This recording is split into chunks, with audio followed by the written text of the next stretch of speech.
Welcome back. In the previous class, we said that when we receive a genuine word from God for our lives, He will fulfill it. The instant that Vinay shared was God spoke to you. There are times when it comes from somebody else to us. Either way, we know that He will confirm the word of His prophet, and He will fulfill and establish it in our lives. So we can have that confidence. Uh, we can move forward. So yeah, okay. So who is the first person who was called as prophet in the Bible?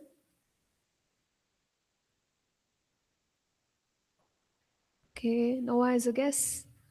Any other guesses?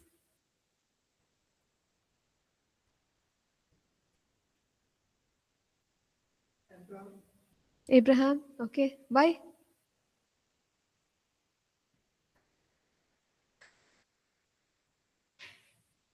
Because it's in the book. Yeah, correct. Anyway, good. You're observing the book. I appreciate that. So Abraham is the person who was given the title prophet for the first time. So we see that in Genesis chapter 20 and verse 7. It says, "For he is a prophet and he will pray for you and you shall live." So these are the words that God is speaking to Abimelech. We know that Abimelech took his wife, Abraham's wife, and at that time God told, and because of this action, Abimelech, his the wombs were closed of his wife and the livestock as well. But at that time, God tells Abimelech, "You ask whom to pray for you? Abraham." And Abraham is not saying, "I'm a prophet." He's not saying, "Oh, call me Prophet Abraham." God is saying, Abraham is a prophet and he will pray for you. Okay, so God is recognizing Abraham as a prophet, but don't you think we never see him prophesying like Jeremiah and all, where thus says the Lord? Any place did Abraham do that? No, he never did the so called typical prophesying that we connect to a prophet. Then why is God calling him a prophet? Yes, correct. So he heard the voice of God and he was also an intercessor. Yes, that's why God is saying, Abraham will pray for you. What is that intercession? Okay, so uh, Abraham was somebody who kept hearing the word of God.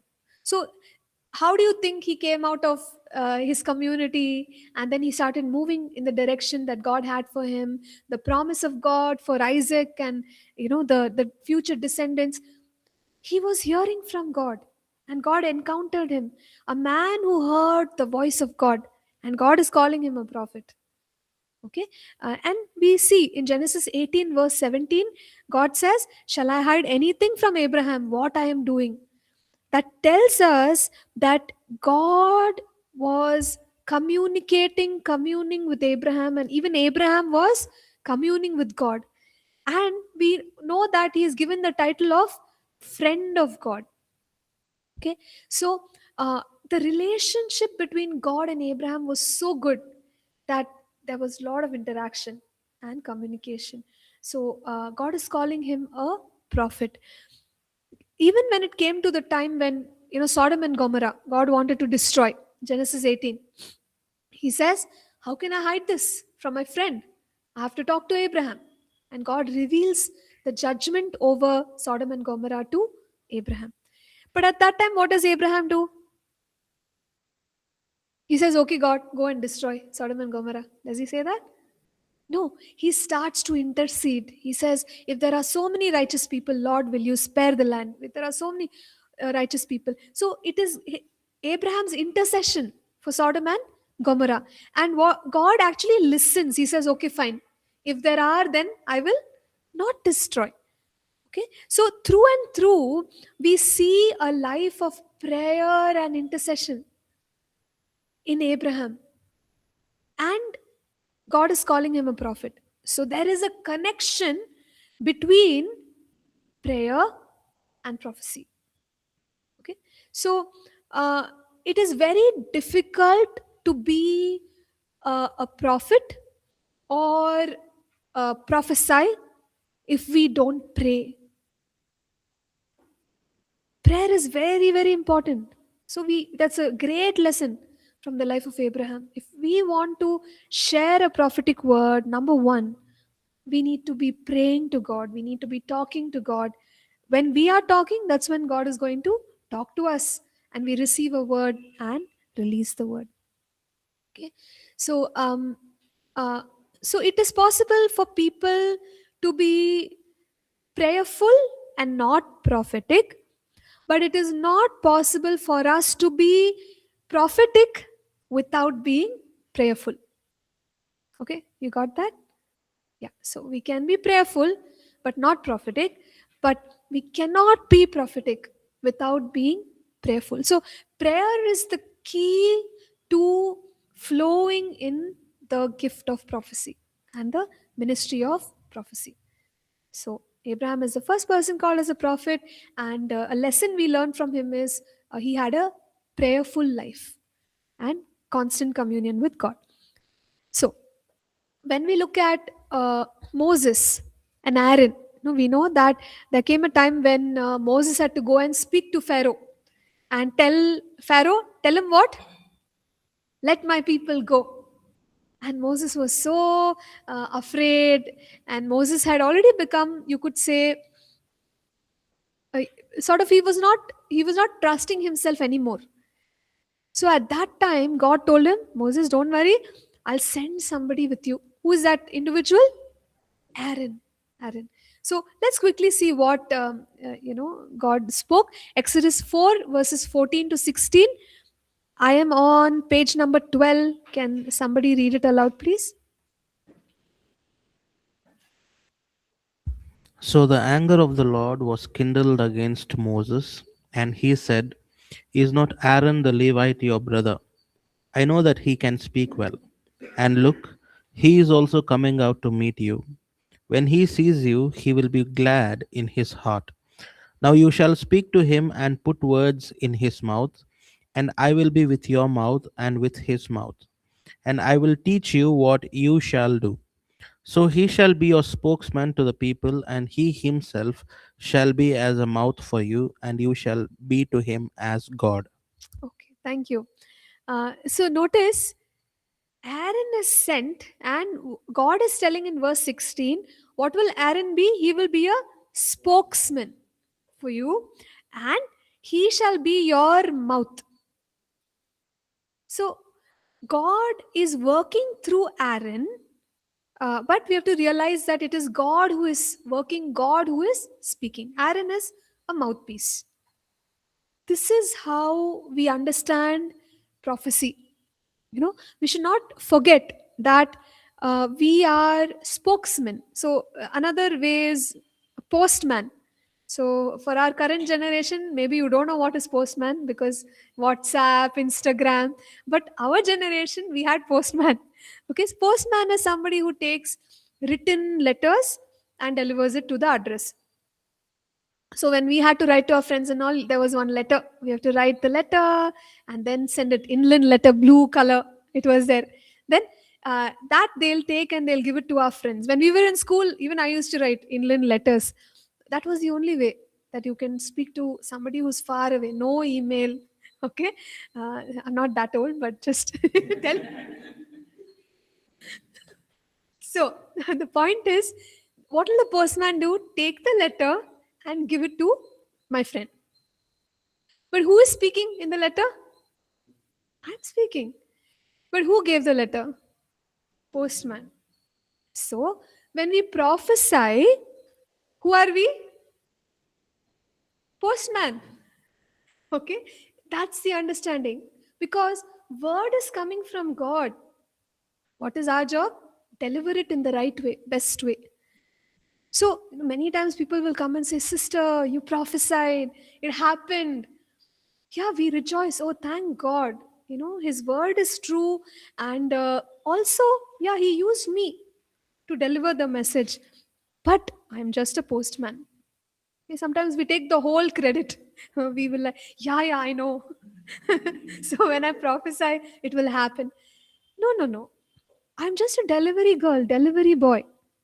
That's exactly who we are because it's the word of God. I'm a mouthpiece.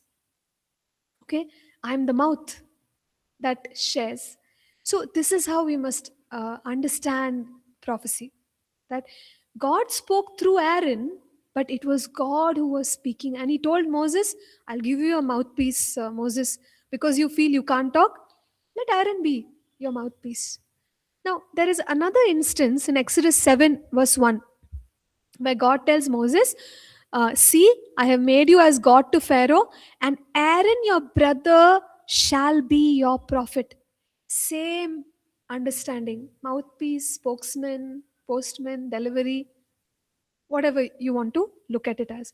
So, uh, when we prophesy, when we are a prophet, we are a mouthpiece of the word of God. So we'll try our best to receive it in the right way and deliver it in an honorable way. So that should be the heart with which we prophesy. Okay.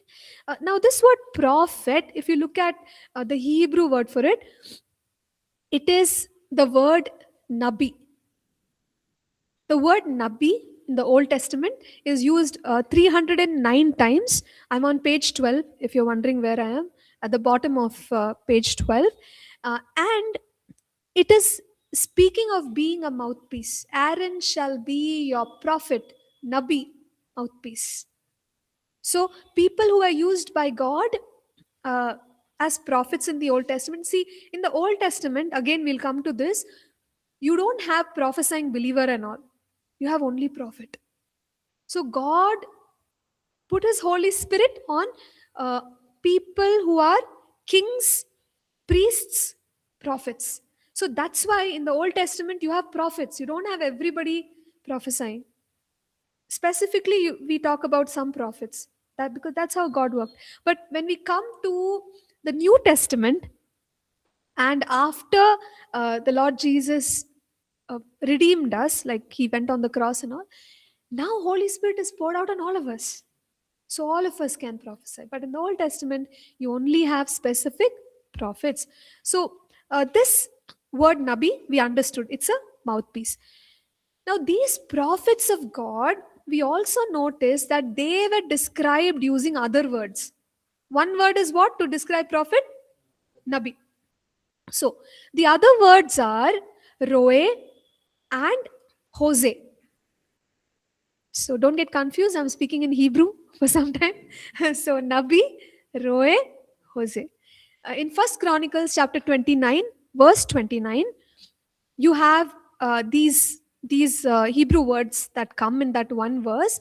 Can somebody read it out? It is there in the notes. First Chronicles 29, Now the page number 13. now the acts of King David, first and last, indeed they are written in the book of Samuel the seer, in the book of Nathan the prophet, and in the book of Gad the seer. Hmm. Okay. So uh, there is a mention of prophets. The acts of King David, and then it goes on to book of Samuel the seer. Samuel is who? Prophet. Okay. And another prophet, Nathan. Book of Nathan the prophet. And then one more prophet, Gad the seer. But the description is different. Samuel the seer, the root word is Roe. And then you have Nathan the prophet, root word is Nabi. And Gad the seer, root word is Hosea. All three are prophets. Why is the word changing? The words are changing because the words are describing their prophetic experience. See, in English, Samuel and Gad are called as the seer, whereas Nathan is called as prophet. So, the way in which they are receiving the word from the Lord, that process seems to be different. So, Samuel and Gad, called as the seers, also the words Roe, Jose, what they mean is these people saw something. Are you understanding? So, how did they prophesy? Because they were seeing something. Okay, that is the prophetic process. So, even today, we say, oh, the spirit has senses. See, what can you see? What can you see? So, in the spirit, receiving in a visualized manner is a prophetic process. So, there were some prophets who saw and therefore they spoke. Okay, so Roe Jose is seeing, visualization. So in that, you can say like dreams, visions, pictures, we are seeing. And that helps us to understand what God is trying to tell us. The next one was Nabi, isn't it? So what is the meaning of Nabi? How does the process happen? So Nabi means, generally, it means inspiration. Okay, inspiration. So there is one more word also used, nataf, which is very similar to nabi, but this is a different process. What is the earlier process, Roy Jose? Visualization. But nabi, nataf is a different process of inspiration. So what is the meaning of this? See, there were certain prophets who felt inspired. So Amos is one of those prophets who comes who is considered in this category, where, see, it's something like you're not seeing anything, but something is coming into your spirit. So when the prophet is speaking, there is no visualization, no pictures, but Holy Spirit is putting something inside your heart and it is coming out of your mouth. No visualization. One is visualization, one is inspiration, right? So the inspiration can come very quickly, where, let's say, a song, full song has just come into your spirit, inspiration. You're not seeing any picture, nothing, but song is there, song is coming out. It can also come slowly. Nataf is like distill, little by little, drop by drop, it's coming out. So sometimes when we pray, it happens. When you're praying prophetically, you say one thing. God is saying that he sees your pain, he sees your sorrows. By the time you finish that line, next line is coming. God is saying that, yeah, he has provided for your every. By the time you finish that line, next line is coming. So it's bubbling, it is kind of distilling, drop by drop, the word is coming. That is called nataf. So there are two separate processes. One is visualization, one is inspiration. So in the Old Testament, they used these terms. They used to say, so and so is a seer prophet. So Samuel is a seer prophet. We will go to the seer, visualization. Whereas some were considered as Nabi prophet. They don't see anything, but it's coming from the spirit, bubbling up in the spirit. Okay, so two distinct processes. But having understood these processes, we should not say that we'll only see or we'll only be inspired. God can work anyway. I'm sure even you have had some times when you saw, and then there are times when you were inspired. So God can even use a combination of the two in one prayer itself. So don't limit God. Okay, he can work in any process. But yes, in the Old Testament, they use these processes to describe the kind of prophet. All right. Now, How did God speak to the prophets in the Old Testament? Okay, and what are the common uh, methods with which he communicated? So we want to understand that. Amos chapter 3, verses 7 and 8. Here we see the Bible says, surely the Lord does nothing unless he reveals his secret to his servants, the prophets. A lion has roared, who will not fear? The Lord has spoken, who can but prophesy? So it's kind of amazing to note that God, the immortal, eternal, almighty God, is speaking to human beings. And in the Old Covenant, Old Testament, he used prophets. He's actually not withholding secrets. He's even revealing his secrets to the prophets. That's what this passage says. Unless he reveals his secret to his servants, the prophets. So you would find that prophets brought many messages to the people. Judgment is coming, repent, or God is going to bless us in this way. So he used, first revealed to prophets, and then the prophets came and spoke whatever God was wanting to do. And it's like it came with a sense of urgency. When a lion roars in the jungle, okay, how will it be for all the other animals? They get scared. Oh, such a loud roar, like something has happened. So for a prophet, he would sense it. When God speaks, the prophet senses it. So that's why you see that the Lord has spoken, who can but prophesy? For a prophet, he would know God has spoken, I have to release this message to the people. And sometimes this word that comes, it came with a compulsion, okay, or a sense of importance and urgency. So look at the experience of Jeremiah. It's there in page 15, Jeremiah 20, verses 7 through 9. Jeremiah says, "O Lord, you induced me, and I was persuaded.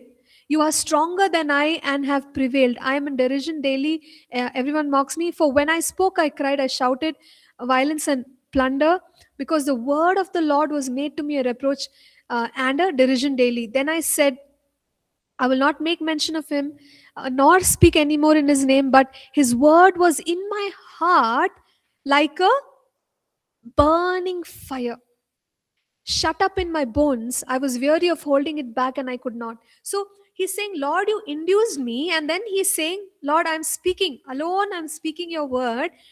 Your word is like a fire and it's shut within my bones. So if there is fire in my heart or in my bones, it's a way of expressing that I'm feeling stirred up, right? There's something in me, I can't hold it back. It's in me, I have to get it out. So Jeremiah felt the word of God coming in such a way. One is he was aware, yes, God has spoken, and it's burning in him. So there's a sense of urgency, importance, compulsion. I have to share. How can I keep God's word in my heart? He's sending me to speak that word. Okay, so when God's word comes, it can also come with that sense of urgency inside our bones. And of course, we should know how to release it. Just because it's an urgent word doesn't mean every time you have to go and speak it out. There are ways in which we have to release it in the appropriate way. But the point is, within us we feel a stirring. We feel that heaviness. Word has come, I have to do something. There is a sense of compulsion. So in this way, they experience the word of God. So this is the experience of the prophets, right?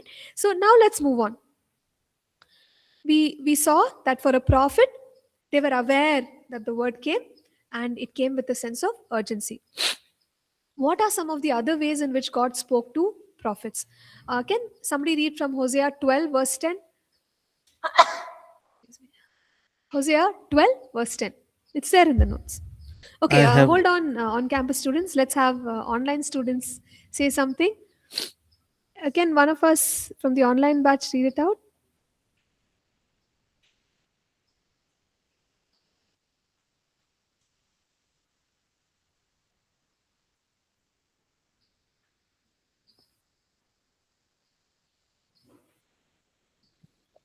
I have also spoken by the prophets and have multiplied visions and have given symbols through the witness of the prophets. Amen. Thank you, Juliana. We notice certain ways in which God spoke, how vision, okay, and then you have symbol, and then yeah, so these two are there. Hosea 12:10, God spoke through visions, God gave symbols. Let's see another parallel passage, Numbers 12, verses 5 to 8. Can somebody read it, please? Then the Lord came down in the pillar of a cloud and stood in a door of tabernacle and called Aaron and Miriam, and they both went forward. Then he said, "Hear now my words. If there is a prophet among you, I, the Lord, make myself known to him in a vision. I speak to him in a dream. Not so with my servant Moses. He is faithful in all my house. I speak with him face to face, even plainly, and not in the dark saying." And he says, "From the Lord, why then were you not afraid to speak against my servant Moses?" Okay. So at a time when Aaron and Miriam are speaking against Moses, God is speaking to them. Okay, but in what he is saying, we have to observe the methods in which he communicates to his prophets, because he's revealing that over here. So from verse 6 of Numbers 12, we see God says, "If there is a prophet among you, I, the Lord, make myself known to him in a vision." Hosea 12:10, vision. So God uses a vision to speak to us. What is the next way? I speak to him in a dream. Second is dream.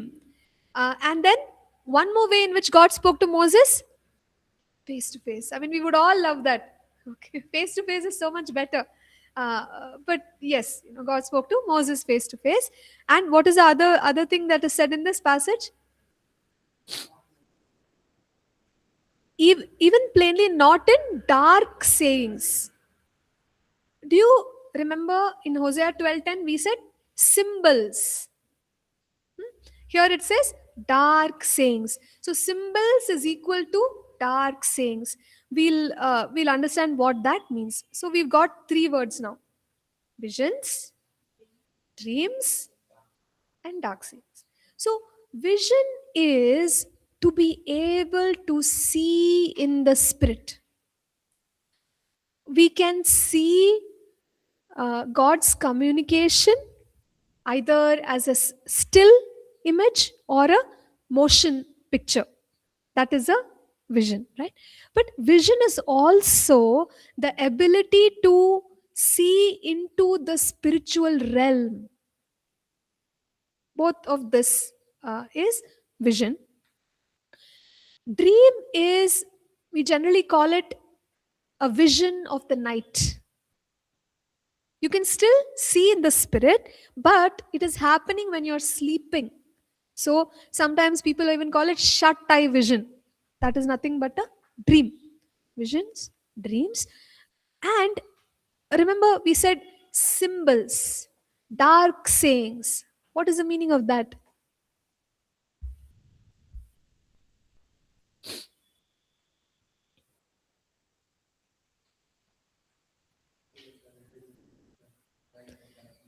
Yes, yes. So it's not, you can't understand it at the first go. There is an element of interpretation. Okay, so when we say symbols and dark sayings, it means God may speak through, like there is a list over here: parables, similitudes, comparisons, riddles, and maybe some kind of a portrayal or a drama.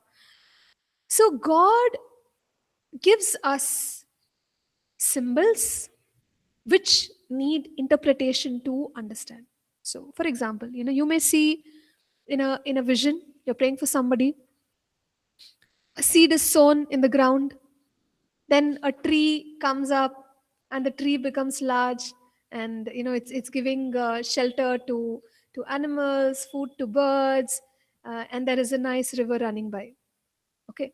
You said, Lord, speak to me, and God showed you seed, tree, birds, all that. So that's a symbol. That's a dark saying. Now I'll try to interpret it. So by the Holy Spirit, I have to think, okay, what is God trying to say? And maybe what God is saying is, like Psalms, it says, you shall be like a tree planted by the waters, who will bear fruit in its season. So God is talking about prosperity of whichever person, either you or the person that you are praying for. So maybe it's like, oh, you grew up, God helped, protected you as you grew up, and then He's saying you will be so prosperous. So there is a message in it, but we have to draw the accurate message out. Then only we understand what God is trying to say. So now you may ask me, why God is speaking in riddles? Answer is, I don't know. Okay, I really don't know. We don't know why God chooses symbols and these kind of images. You see a lion in the dream, or you see somebody's tongue is growing long, something and all is happening. Okay, but there is a message to be interpreted. For that we need the Holy Spirit. We can't do it without the Holy Spirit. Okay, so uh, yes, God will speak visions, dreams, face to face, but the common experience which we all have is like this, dark sayings, symbols, maybe even dreams, visions also, but face to face, I don't think many people can testify that. Moses saw, yeah, I don't know, I hope we all get that also, right? So, when we want to grow in the prophetic ministry, we need to pray to God to speak, and also understand visions, understand dreams, understand the symbols which He gives to us, because that's how He's actually trying to say something. Okay, and we'll learn more how to interpret and all later on. So now let's the question we asked is, how does God speak? So we'll try to answer the same question using the experience of a prophet by the name of Balaam. Balaam is an Old Testament prophet, and he ran into error.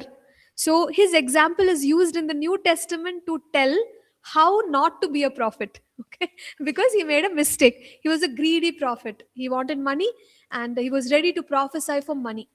So we don't want to follow his example, because he is a prophet who ran after profit. Okay, but in his prophetic experience, we can learn a lesson. So that's why we are talking about him. Balaam in Numbers 24, 15, and 16, his experience is recorded. How did he hear from God? Now that gives us an insight to the question which we asked, how does God speak? We can actually find the answer in his experience. So Numbers 24 verses 15 and 16. Can somebody quickly read it out so that we can explain it?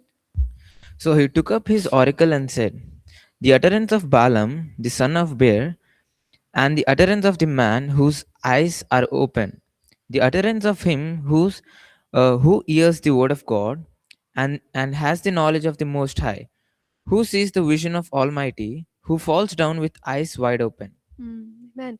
So Balaam's experience is like this. Utterance of Balaam, meaning words which he spoke. How did he receive from God? You notice there it says, whose eyes are opened. So in his experience, his eyes got opened. That's how he came to know what God was saying. Secondly, he hears the words of God. So he heard, he saw, he heard, and then received the knowledge of the Most High.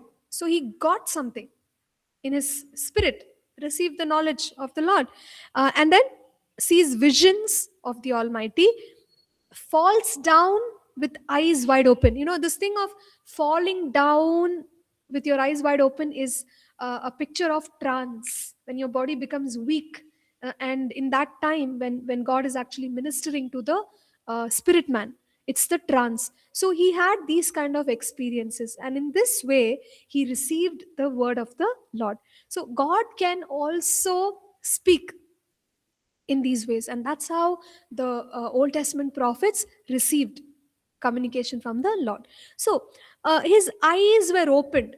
What is the meaning of that?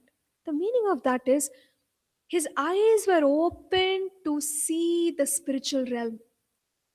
Okay, uh, so we can ask the question: is it the natural eyes? Is it the spiritual eyes? What is the answer? Yeah, 100%. Spiritual eyes, not the natural eyes.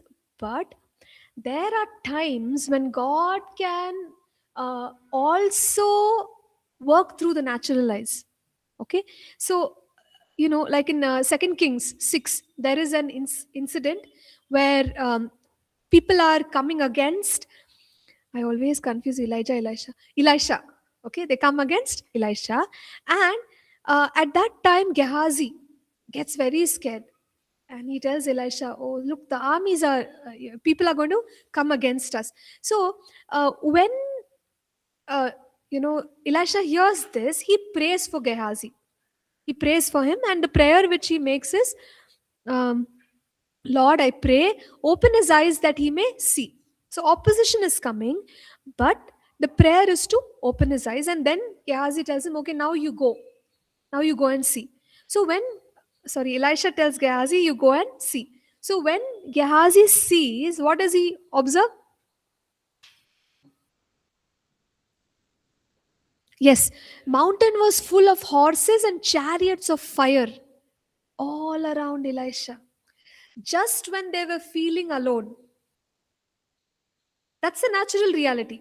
We are alone, opposition is coming against us, but God opened the eyes of Gehazi and he is seeing the armies of God. How wonderful it would have been, right? Where suddenly you realize, hey, we are not alone. God's mighty armies, chariots of fire, horses, they're all there for us. God will fight the battle for us, right? Give us the victory. But how did Gehazi see? That's the question. Elisha could have told Gehazi, close your eyes. In your spirit, you will see the armies of God. No, he told, you go and then you see from there. So Gehazi is using his natural eyes, and suddenly he can see armies. Are you all understanding what I'm trying to say? So we can see in our spirit, okay, not with the natural eye, but there are times when the natural eye becomes the instrument to look into the spiritual realm. Okay, maybe we are worshiping, suddenly we see angels, we see some things around us, we see this and that. How come? It's not, I'm not closing my eyes, I can actually see it because my natural eye is being used by God to look into the spiritual realm. Got it, everyone? Okay, nice. So this is how you see into the spiritual realm. Now the next experience of Balaam was he heard the words of God.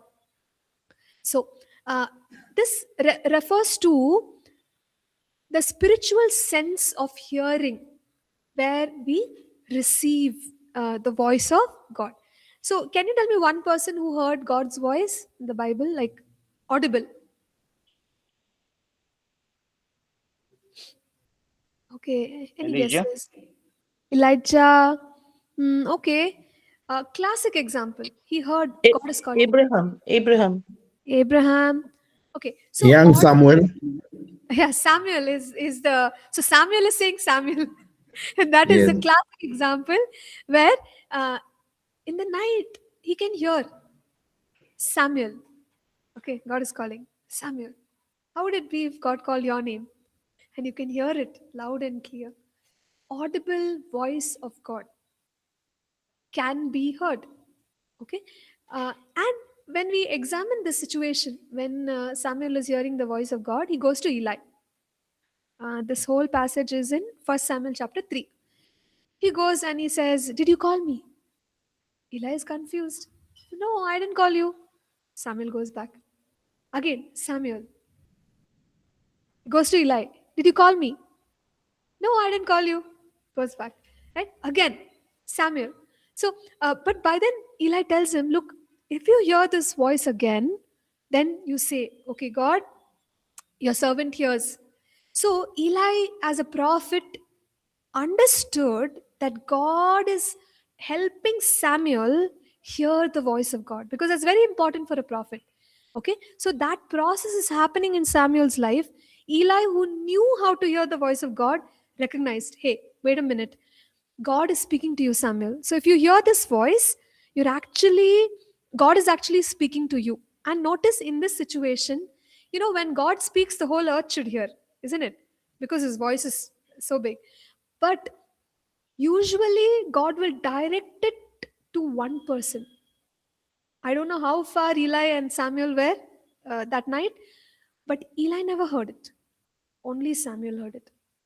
So, the audible voice of God can come to a group or it can come only to the person to whom God is speaking. So, when we say, did you hear? Did you hear? Others will say, what? I didn't hear anything. Because only you heard. They didn't hear. Okay, but sometimes maybe they also hear. Like we had in Bible college last year, 30 days of prayer. Uh, Everyone heard together the sounds of heaven. Okay, so that can also happen. But usually it is to that person to whom God is speaking. But in our regular experience, we don't necessarily hear the sound. Is God speaking to us? Yes. But did you hear the sound? No. Most of us don't have that experience of audible voice of God, right? Or we can ask, hey, how does it sound? Please tell me. Okay. No, audibly we are not hearing. So God normally speaks with words minus the sound. Are you understanding? So that's why when we do our supernatural hour, we say, did you get a word from God? Then some of us will say, yeah, I got a word. That word is blessing. Or I got a scripture, Jeremiah 29:11. What is all that? It's hearing from God. Words are coming, sound is not coming. That's the normal experience of hearing from God. So, normally it's like that, but who knows? Maybe we may even hear the sound. But normally God doesn't do that. He doesn't use the sound. It comes only as words into our spirit. Okay? Are you all with me? Is it getting too much? Okay, great. Next, let's go to what? Vinay?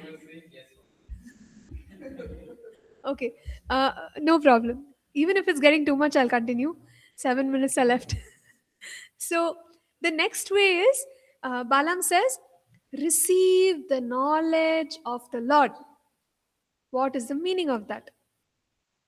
So, in our modern understanding, all our computer users, so the best way to explain this is download. So, what do? One file is attached, click. So, if that file has, let's say, this book only, I just told all the students go to the website, download the book. What did they do? One click.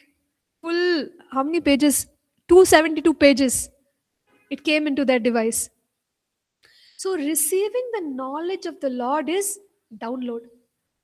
God can download His word, maybe few words or lots of words. So, you can say, I received in my spirit, not by seeing, not by words, but it just came. It's very hard to explain more than this, right? It came, the words came, few words. So then maybe you tell your friend, this is what came to me. So I'm telling you, God will help you. Maybe a song. Suddenly the song is fully come and you're singing the whole song. How? It's downloaded into your spirit. There are people who say that they had the experience of receiving an entire book, lots of revelation. Came, sat in my spirit. Now I'm teaching from that revelation. Right? So it's the experience of receiving the knowledge of God in moments.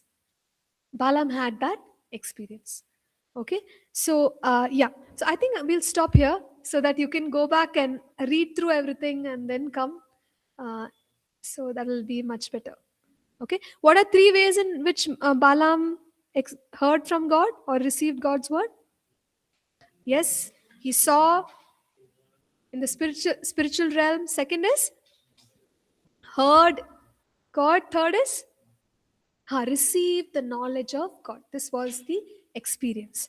Okay. So yeah, let me pause to ask for questions, if any, or any comments, and then we'll pray and wrap up.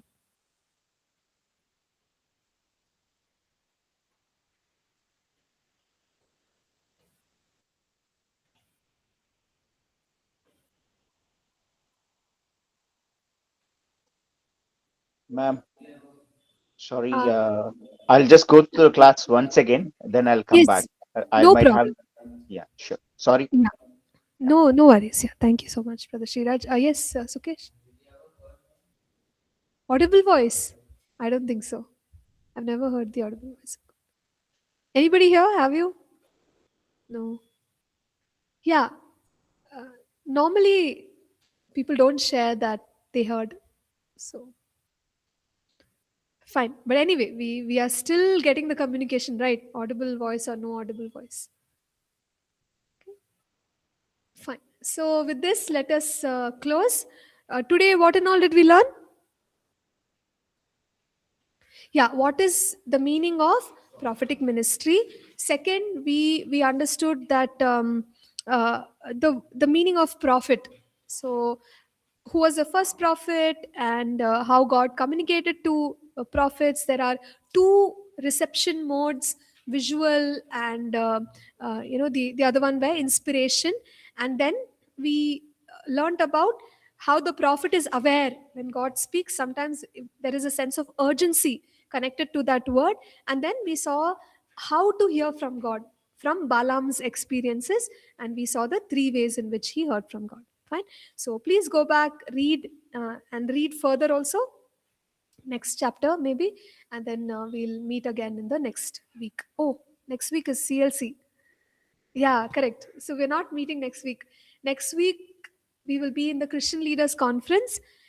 Those who are here on campus, you'll be there. And online students, please join us live. The stream link will be posted on the main Audi. So please do join us for the conference from Wednesday to Friday of next week, 14 to 16. Okay. All right. So with that, we are going to close with a word of prayer. Can one of you pray, please?